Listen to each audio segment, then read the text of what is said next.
গাজীপুরের কাশিমপুরের ২ নং ওয়ার্ড লতিফপুরে অবৈধভাবে রূপসা ব্র্যান্ডের সয়াবিন তেল তৈরি হচ্ছে।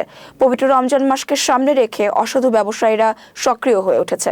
রূপসা নামক একটি প্রতিষ্ঠান বিএসটিআই এর অনুমোদন ছাড়াই ফর্টিফাইড সয়াবিন তেল ও ফর্টিফাইড পাম তেল অবৈধভাবে উৎপাদন করে বাজারে বিক্রি করছে।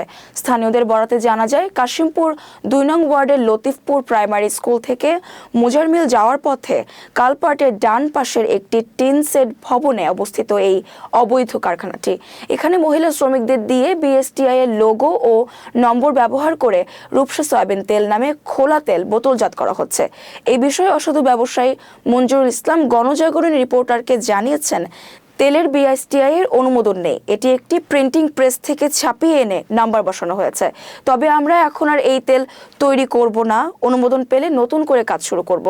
এই ঘটনায় সচেতন মহল অভিযোগ করেছেন, ভোক্তা অধিদপ্তর থেকে বাজার মনিটরিং না করার কারণেই এসব অবৈধ পণ্য বাজারে ছড়িয়ে পড়ছে, যার ফলে সাধারণ মানুষ স্বাস্থ্যের ঝুঁকিতে পড়ছে। তাদের দাবি, এই ধরনের অসাধু ব্যবসায়ীদের বিরুদ্ধে কঠোর আইনগত ব্যবস্থা গ্রহণ করা হোক এবং দৃষ্টান্তমূলক শাস্তি দেওয়া হোক।